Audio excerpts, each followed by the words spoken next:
What began as a routine 911 call about possible fireworks quickly spiraled into a tense standoff between police and a family accused of hiding a gunman, with witnesses pointing to the apartment, conflicting stories from residents, and children caught in the middle. Officers had to untangle lies from truth before the night erupted into chaos. The incident began with a simple but alarming question. Did you guys hear gunshots? An officer repeated it, trying to confirm what the bystanders already suspected. Someone answered, "You did," indicating that yes, they had heard what sounded like gunfire.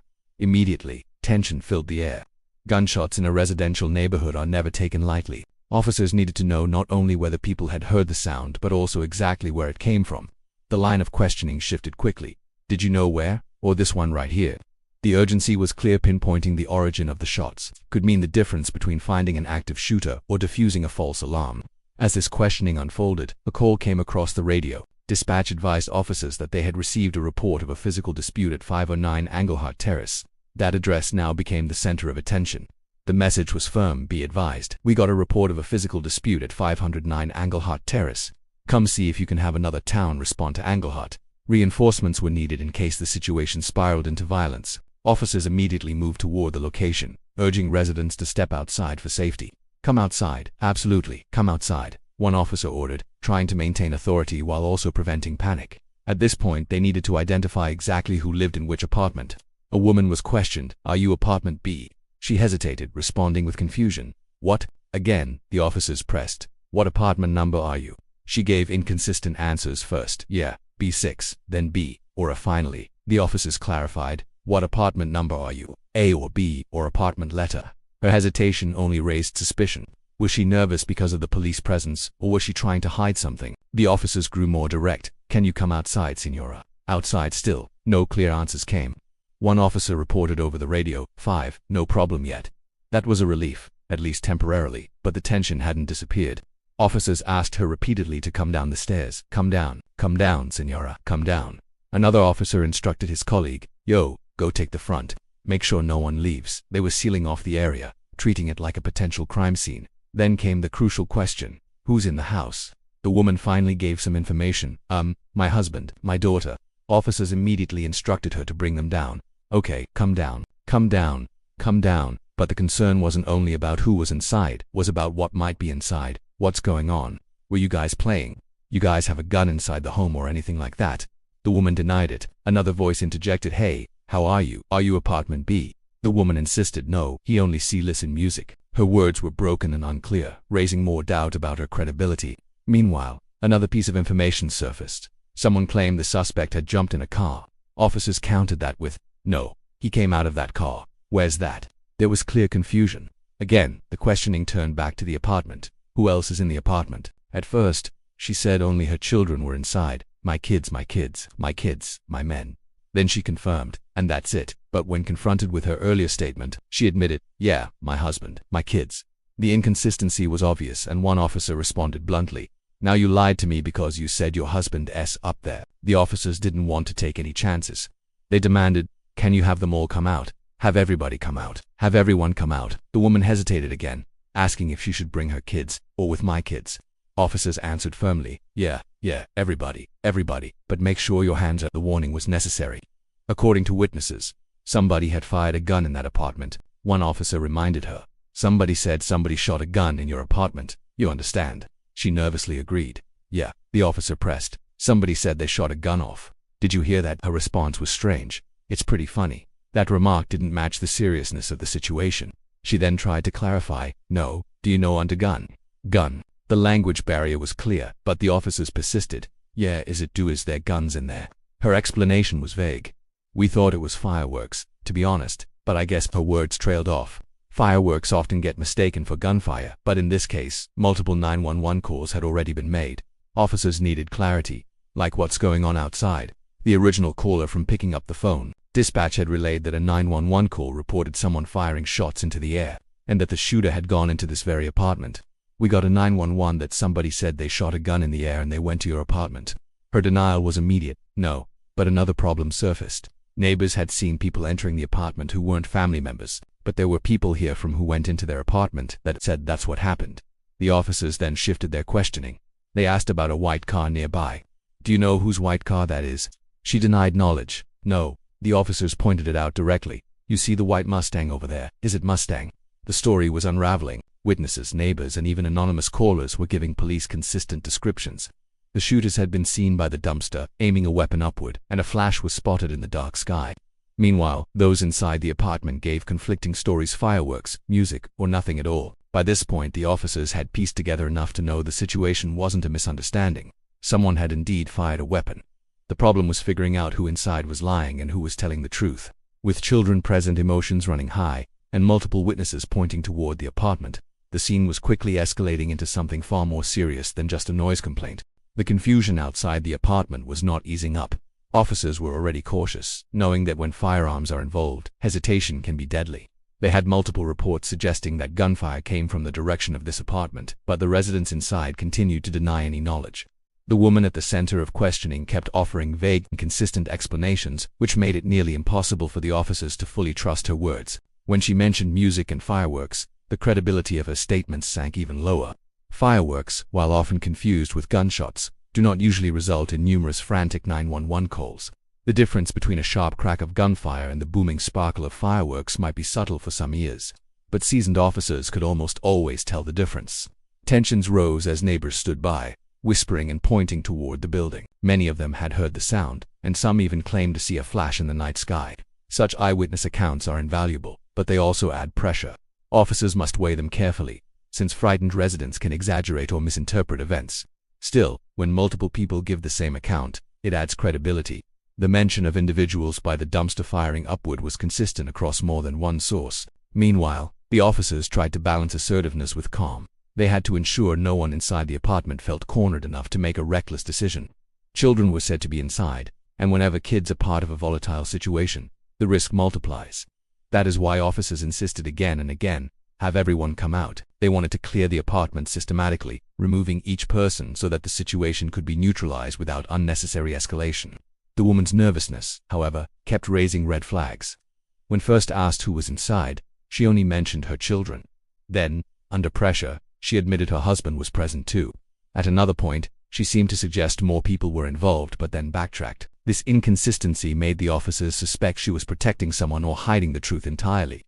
That, combined with the unusual remark about the situation being pretty funny, convinced the officers that they were not getting straightforward answers. As the officers stood outside, another detail shifted attention. The white car parked nearby. They specifically noted a white Mustang. Witnesses tied the vehicle to the suspects who had allegedly fired the weapon and then gone back inside the building. When questioned about it, the woman denied knowing anything about the car. Her lack of cooperation, intentional or not, added to the overall suspicion. On the police radio, updates continued to stream in. Dispatch reminded them that the original 911 caller claimed someone had fired shots into the air and then entered this apartment. That report couldn't be ignored, even if the residents kept insisting otherwise. The officers now had to act with caution but also with determination. The next phase of the encounter was delicate. Officers needed to control the perimeter. One officer had already been told to cover the front to ensure no one slipped out unnoticed. Others had their eyes on windows, doors, and potential escape routes. This wasn't just a matter of keeping suspects in. It was also about ensuring the safety of bystanders. Crowds had started to gather nearby, curious about the flashing lights and raised voices. Crowds are unpredictable, and in tense moments, even a small distraction could jeopardize officers' safety. The repeated questioning of the woman was partly for clarity and partly a tactical measure. Officers often repeat questions in high-stress situations, watching carefully for inconsistencies. A person telling the truth usually repeats their story consistently, but someone lying will often shift details or hesitate. The woman's answers were fractured, contradictory, and inconsistent. For the officers, this was practically confirmation that something serious was being hidden. Her comment about fireworks was particularly suspicious. While it was possible, the circumstances made it unlikely. Why would neighbors report gunfire with such urgency if it had only been fireworks? Why would multiple witnesses describe seeing flashes near the dumpster, if not muzzle flashes? And why would the original 911 caller specifically say the suspect went into this very apartment afterward? All of these elements pointed in one direction, and it wasn't fireworks. At this point, one officer shifted strategy. Instead of focusing only on what happened inside the apartment, he asked about the outside activity, who had been walking near the dumpster, whether anyone had been seen handling fireworks or guns, and if the residents noticed anyone unusual in the area. By broadening the questions, officers hoped the woman would slip up or reveal something she had been holding back. Unfortunately, her responses stayed vague. She denied knowledge of the Mustang, She insisted no one had fired a weapon, and she continued to emphasize music and harmless noise. Yet her body language told another story: nervous movements, broken sentences, and a tone that wavered between defensiveness and hesitation. For experienced officers, these were clear signals that she was either scared of telling the truth or deliberately concealing it. The officer's patience was wearing thin. One reminded her firmly, "Somebody said they shot a gun off in your apartment. Did you hear that?" When she tried to brush it aside, he pressed harder. "Somebody said they shot a gun in the air and went to your apartment." This direct confrontation was a way of signaling to her that the police weren't working with rumors. They had hard reports. Still, her denial came quickly. No, she wouldn't budge. At that moment, the officers faced a challenge common in police work: knowing the truth but not yet having the evidence in hand to prove it. Without seeing the weapon, without direct confirmation from someone inside, their hands were tied to procedure. They couldn't storm in without cause, especially with children present. The scene had now developed into a standoff of sorts, not one with barricades and weapons pointed, but one of words and positioning. Officers had enough reason to suspect criminal activity, but not enough to act without caution. They would need to strategize their next move carefully. Should they attempt to gain voluntary compliance and have everyone exit peacefully? Or should they prepare for a tactical entry, knowing the risks inside might be higher than anyone admitted? As the minutes ticked by, the weight of uncertainty pressed down on everyone. The night air buzzed with tension. The flashing lights of patrol cars illuminated the street, and neighbors stood back, murmuring their own theories about what had really happened. The officers knew one thing for certain: someone wasn't telling the full truth. The standoff feeling around the apartment only deepened as more details filtered in. Officers knew they could not let the situation linger indefinitely. Every extra minute meant the potential for evidence to disappear, for suspects to escape, or for a weapon to be hidden. The residents inside, especially the woman who had been questioned, were not providing reliable answers. First, she claimed only her kids were present. Then, reluctantly, she added her husband. Later, she seemed to suggest other people had been inside but avoided naming them. That constant shifting of her story gave officers the impression that more individuals might still be hiding somewhere inside. The children complicated everything. From the very start, officers had to factor their safety into every decision. Telling the woman to bring them outside wasn't just protocol, it was a necessary step to prevent the risk of crossfire or confusion should the situation escalate. Officers repeated instructions slowly and clearly, emphasizing that everyone needed to come out with their hands visible. This was not meant to frighten the family but to establish control in an unpredictable moment. By now, backup had arrived. More units circled the area, and additional officers positioned themselves at key vantage points. The perimeter tightened. Patrol cars blocked exits in nearby streets to prevent a possible getaway by vehicle. Attention shifted again to the white Mustang. The vehicle's presence was suspicious because witnesses had connected it to the initial gunfire. Officers studied it carefully, noting whether it was still occupied, whether anyone attempted to approach it, or if it might contain evidence. Conversations with neighbors continued at the same time. Several witnesses confirmed seeing two men near the dumpster, one holding a firearm and pointing it into the air. The description of a flash accompanying the loud popping sound gave the story.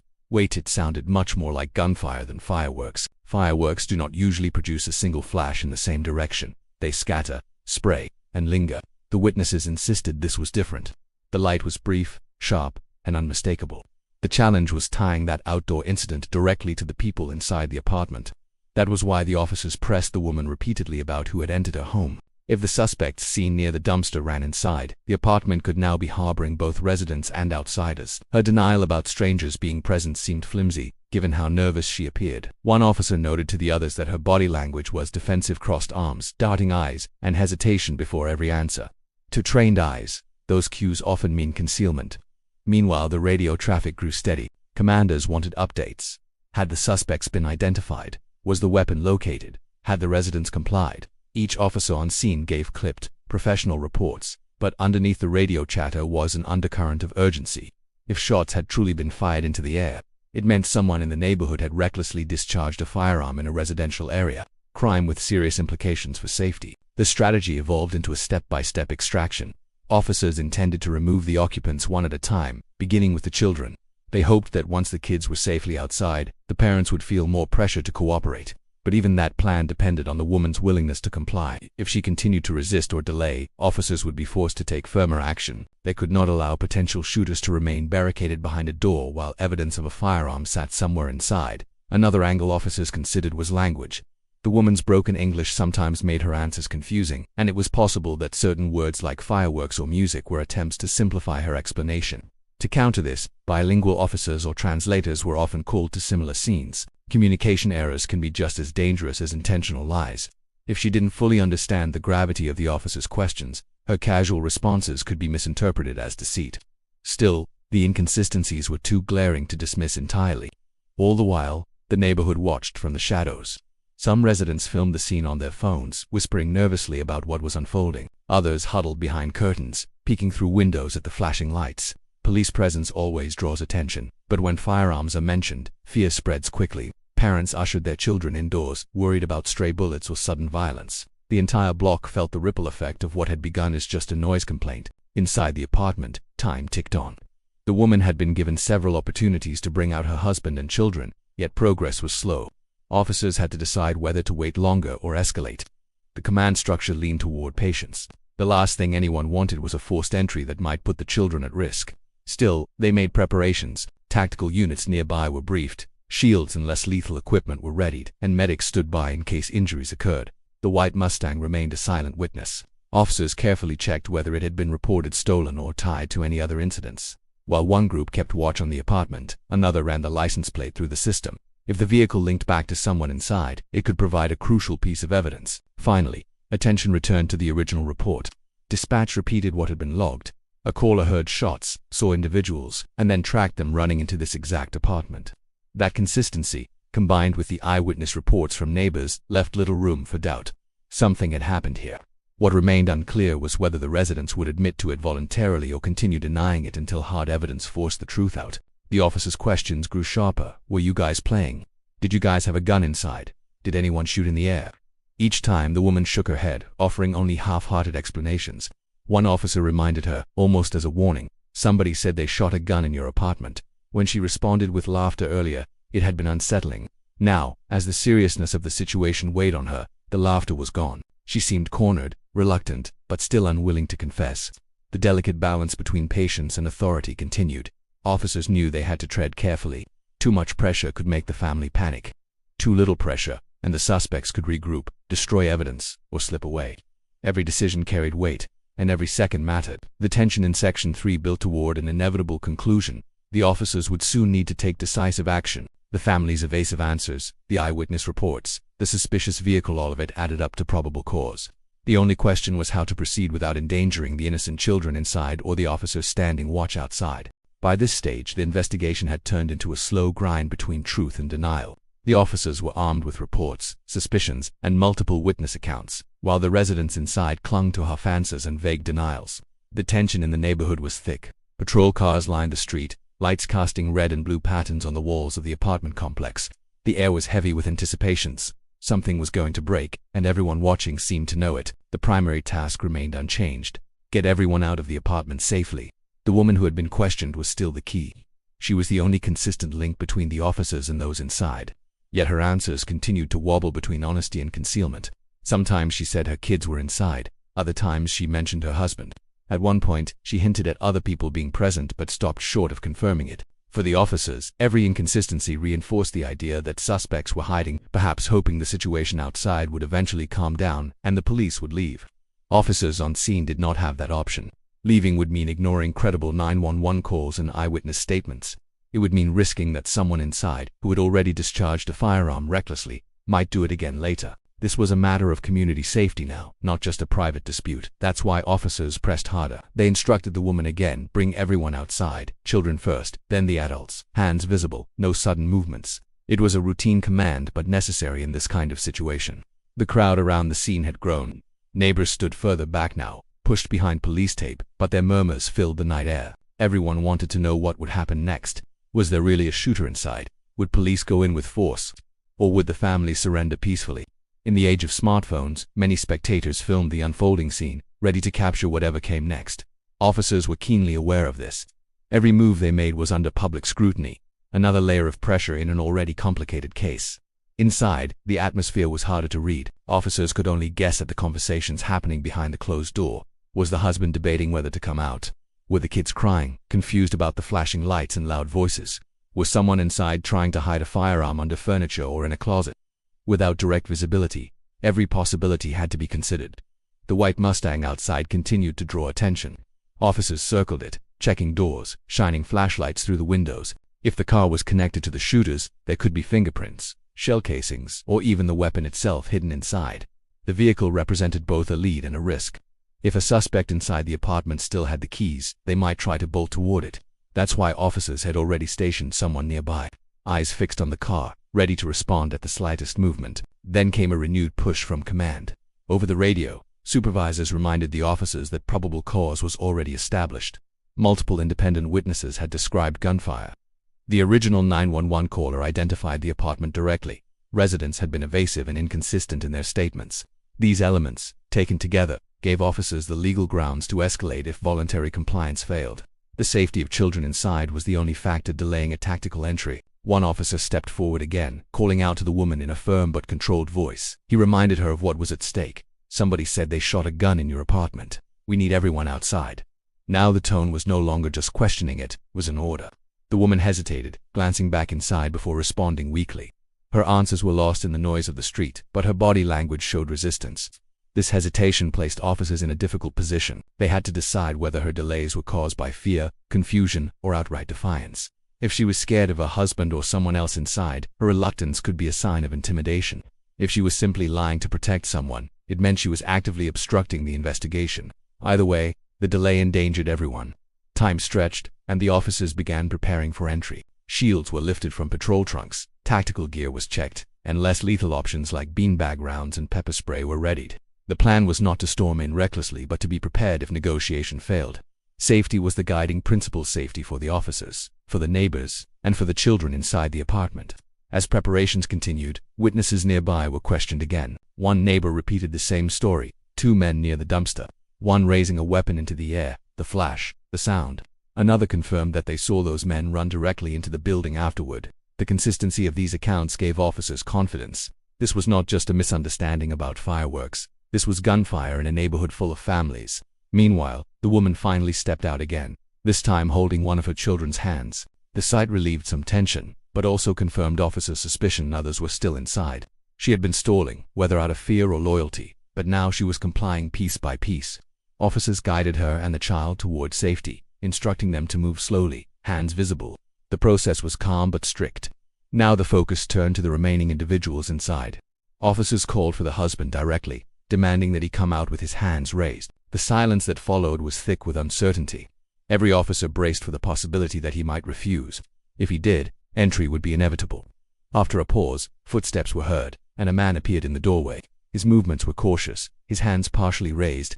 Officers ordered him forward, step by step, until he was safely outside. But questions still lingered. Were these the only people inside? Or had others, the possible shooters, slipped in and hidden themselves? Officers could not take the woman's word for it. A systematic clearance of the apartment would be necessary. Once the immediate family was out, officers prepared to enter and search room by room, ensuring no one else remained inside and no firearm was left unsecured.